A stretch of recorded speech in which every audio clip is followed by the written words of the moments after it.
بسم اللہ الرحمن الرحیم۔ محترم ناظرین و سامعین، السلام علیکم ورحمۃ اللہ وبرکاتہ۔ امید ہے آپ اللہ تعالیٰ کے فضل و کرم سے خیریت سے ہوں گے۔ اللہ تعالیٰ آپ کو، آپ کے اہل خانہ کو ہمیشہ اپنی حفظ و امان میں رکھے، آمین۔ کڑوے گلاب سلسلے کا ولاگ پیش کرتا ہوں، جس کا مضمون جناب محمد سلیم بٹ صاحب کی کتاب پاک نگری سے لیا گیا ہے۔ شروع کرتے ہیں آج کا کڑوے گلاب سلسلے کا ولاگ۔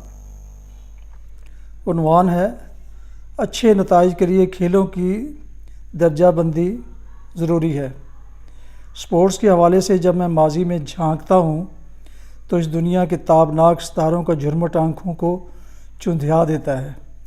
اب ویسے لوگ پیدا نہیں ہو رہے جو اپنا سب کچھ بھلا کر سپورٹس کے میدان میں صرف اور صرف ملک کے جھنڈے کی سربلندی اور اپنے ادارے کی ناموری اور کھلاڑیوں کی اعلیٰ مہارت اور کارکردگی کے لیے کوشاں رہتے ہیں۔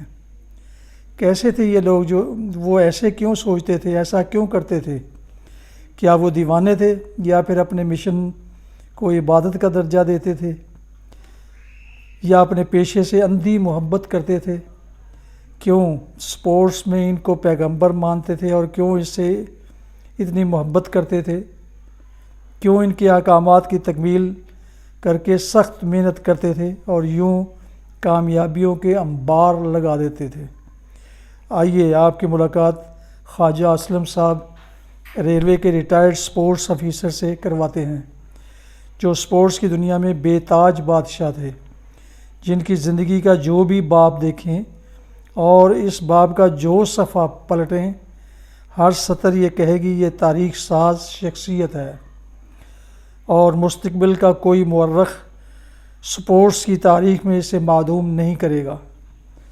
یہ ہے ریلوے کے ریٹائرڈ سپورٹس آفیسر صاحب خواجہ محمد اسلم۔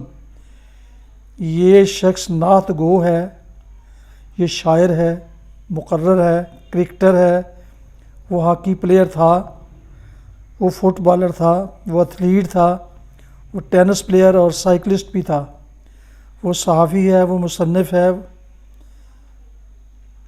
وہ سپورٹس آرگنائزر ہے، وہ کمنٹیٹر ہے، وہ امپائر ہے۔ غرضے کہ اس کی خوبیوں کا احاطہ لفظوں میں نہیں کیا جا سکتا۔ خواجہ اسلم وہ قابل تعریف شخصیت ہے جو کچھ بھی ہے صرف اور صرف خدا کی رحمت کے بعد اپنی محنت شاقہ کی بدولت ہے۔ خواجہ اسلم کے 6 بچے ہیں، جن میں 3 بیٹے اور 3 بیٹیاں ہیں، اور 6 کے 6 فخریہ طور پر اپنی چھاتی پر پاکستان کا کلر سجائے ہوئے ہیں۔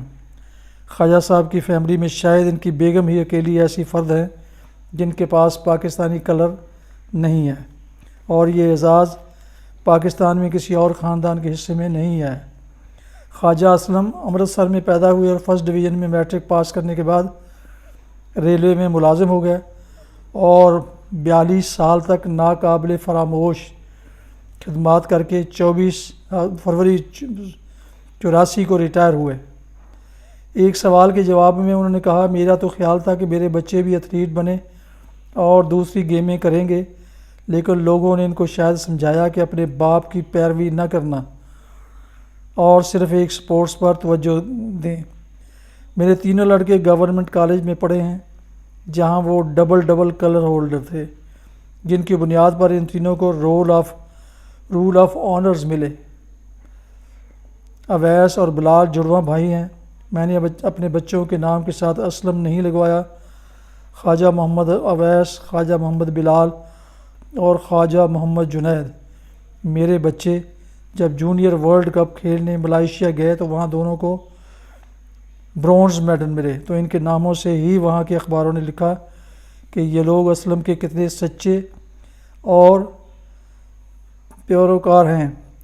یہ دونوں بچے انٹرنیشنل مقابلوں کے لیے اسٹینڈ بائی تھے، اور پھر ان کے ساتھ زیادتیاں شروع ہو گئی۔ اویس نے چائنا میں انٹرنیشنل اوپن ٹورنامنٹ میں گولڈ میڈل لیا، جنید نے تو کوئی 35 میڈل لے لیے ہیں، اور 94 میں دنیا کا بیسٹ ہاکی پلیئر ڈکلیئر ہوا ہے، ماشاءاللہ۔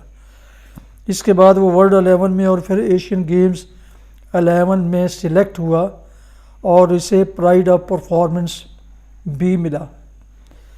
بچوں کی تعلیم کے بارے انہوں نے بتایا کہ اویس MA LLB ہے، 86 میں CSS پاس کیا اور پھر چراغوں میں روشنی رہی۔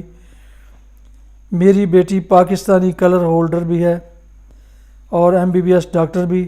ایک بیٹی شبنم خواجہ MA انگلش ہے، وہ پاکستانی ٹیم میں رائٹ ان کھیلتی تھی۔ ایک بیٹی انجم ناہید ریلوے اسکول میں ٹیچر ہے، وہ تھروز کرتی تھی۔ اویس پاکستان کا کوچ بھی ہے، برما میں اس نے تربیت دی ہے اور برمی زبان میں کتاب بھی لکھی ہے۔ انہوں نے بتایا کہ میں نے انگلش اور اردو دونوں زبانوں میں شعر کہے۔ دنیا کا میں واحد شاعر ہوں جس نے کوچنگ کو منظوم لکھا ہے جو ہمارے لوگوں کو ہضم نہیں ہوتی۔ ہاکی سے نسبت اور اس کے آج گرتے ہوئے معیار پر خواجہ اسلم کی یہ پنجابی نظم عملی طور پر لاگو کر دی جائے تو شاید کوئی بات بن جائے۔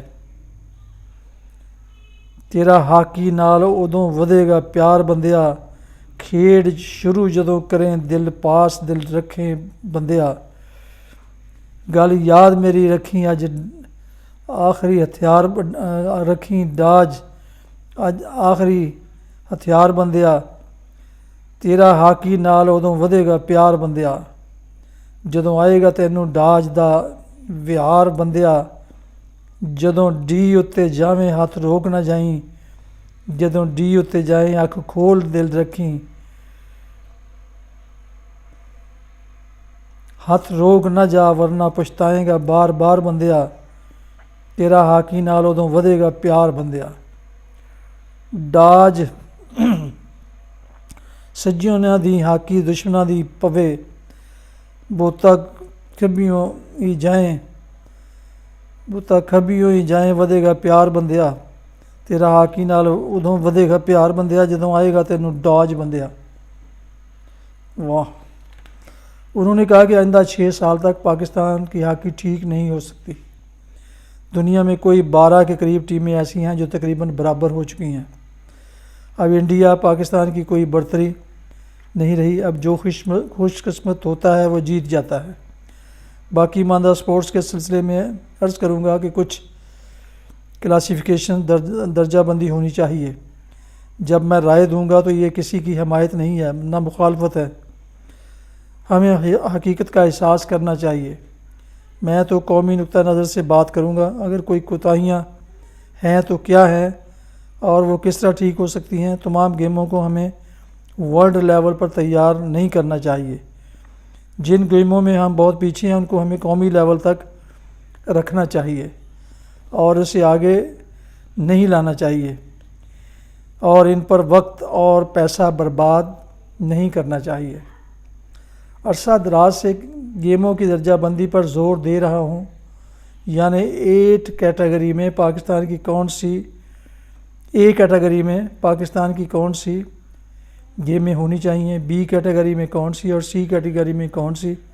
مثال کے طور پر ایتھلیٹکس اور سوئمنگ کے متعلق IOC نے کہا ہے کہ یہ کمپلسری گیمز ہیں، حالانکہ ہماری سوئمنگ کے ٹھیک ہونے کے بہت کم چانسز ہیں۔ یہ میں کسی کے خلاف بات نہیں کر رہا، اس کے ٹھیک ہونے کے چانس اس لیے نہیں ہیں کہ ہمارے پاس سوئمنگ پول ہی نہیں ہے۔ اے کیٹیگری میں اولمپکس اور ورلڈ کی گیمیں ڈالیں، بی میں ایشین اور سارک لیول گیمیں ڈالیں، سی میں وہ گیمیں ہیں جو قومی لیول تک ہوں جیسے بیس بال۔ جو گیمیں اے کیٹیگری میں ہیں جیسے ہاکی ہے، کرکٹ ہے، اسکواش ہے، ساتھ ہی فٹ بال کو ذرا دھکا دے کر اس میں ڈال لینا چاہیے۔ روزنامہ نوئے وقت 8 جنوری 2005۔ ناظرین و سامعین، یہ تھا آج کا کڑوے گلاب سلسلے کا ولاگ جس کا عنوان تھا اچھے نتائج کے لیے کھیلوں کی درجہ بندی ضروری ہے۔ جیسا کہ پہلے عرض کیا کہ یہ مضمون میں نے جناب محمد سلیم بٹ صاحب کی کتاب پاک نگری سے لیا گیا ہے۔ جناب محمد سلیم بٹ صاحب جو کہ ماشاءاللہ کم از کم 6 کتابوں کے مصنف ہیں، تو وہ اور ان کے یہ جو ولاگز ہیں یہ پہلے بھی ملک کے معروف قومی اخبار نمائے وقت میں شائع ہو چکے ہیں۔ تو جن دوستوں نے میرے یوٹیوب چینل بی اے رشیدی، جس پر کہ میں یہ ولاگ تقریباً روزانہ ایک مضمون اپلوڈ کرتا ہوں، جنہوں نے ابھی تک اسے سبسکرائب نہیں کیا اور وہ چاہتے ہیں کہ ایسے دلچسپ اور معلوماتی پروگرام ان تک باقاعدہ پہنچتے رہیں، وہ اسے سبسکرائب کر کے لائک کر کے بیل آئیکن کو ضرور پریس کر لیں، اور اس طرح وہ یہ دلچسپ اور معلوماتی ولاگز باقاعدہ حاصل کرتے رہیں گے۔ اللہ تعالیٰ آپ کا حامی و ناصر ہو، اللہ تعالیٰ آپ کو، آپ کے اہل خانہ کو ہمیشہ اپنی حفظ و امان میں رکھے، آمین۔ اپنا بہت خیال رکھیے گا، دعاؤں میں پاک وطن، والدین، اعزاء و اقارب، دوست و احباب کے علاوہ اس ناچیز کو بھی شامل فرمائیں تو انتہائی مشکور ہوں گا۔ شکریہ۔ السلام علیکم ورحمۃ اللہ وبرکاتہ۔ پاکستان زندہ باد۔